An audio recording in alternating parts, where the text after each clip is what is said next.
Hi, I'm Dr. Heather Pranzeroni-Stratton at HPS Advanced Dental Care, located in Macomb County, Michigan. We're right next to Rochester, Michigan, located in Shelby Township. I want to talk about Children's Dental Health Month, which is in February. We have a lot of parents that ask us questions about their children and how we can prevent cavities and keep their kids' mouths healthy. So one of the biggest questions I get is, I brush their teeth twice a day, or they brush their teeth twice a day. Why would they get a cavity? Well, good question. One of the reasons we know, one of the biggest reasons that we know causes decay is diet. And a lot of our patients have very healthy diets, and I appreciate that, having 2 small children at home and another one on the way.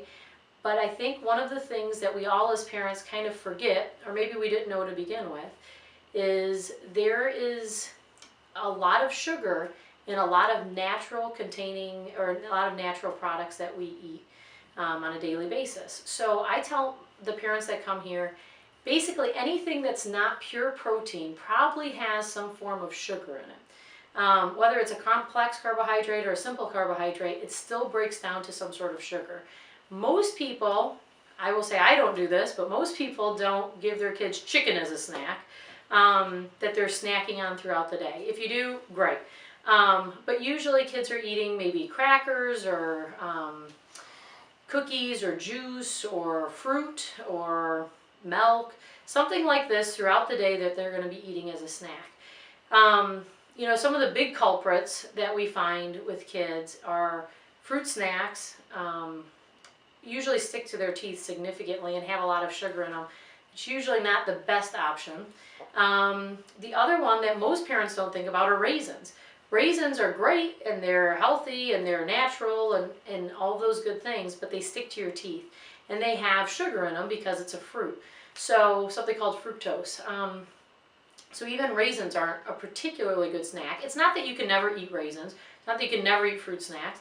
It's that you might want to, after they get done eating these things, have a drink of water afterwards, or brush their teeth afterwards, or maybe just not give it to them all the time. Everything in moderation, as I always say. You know, I think the biggest problem that we have with a lot of kids, and I know my son was one of these culprits, and I really try to wean him off. I know it's easier said than done. Is I always tell the parents of the kids that are in my practice, if you are going to take a sip of juice, for example, and you take a sip of juice, and you put the juice on the counter, and the kid walks away, he's playing with his toys, comes back in 20 minutes, takes another sip of juice, it's basically like having juice in your mouth constantly and having that sugar bathing your teeth constantly throughout the day. Because one of the things we know about teeth is that when you have saliva in your mouth, which we all have, it takes 20 minutes for that saliva to rinse whatever the last food you ate was off of your teeth. So if you take a sip of juice now, you take a sip of juice in 20 minutes, your saliva just barely got a chance to rinse that juice off their mouth, out of their mouth. So we either try to get them not to drink juice every 20 minutes and not be snacking throughout the day. If that's really difficult to do, like I said, I have a snacker at home, so I know how difficult that is. Just try and give them a glass of water. Okay, have your juice and then take a sip of water. And that way at least we're not constantly bathing the teeth in the sugar. So that is one of the biggest reasons that we find causes decay. Even though you're brushing the teeth twice a day, and mom and dad, I'm sure you're doing a great job doing that. But that's just twice a day. We need to be worried about the rest of the day and their diet and nutrition. So if you have any other questions about your kids and diet, nutrition, cavities, any of those things, please give us a call. We love seeing kids here at 248-652-0024.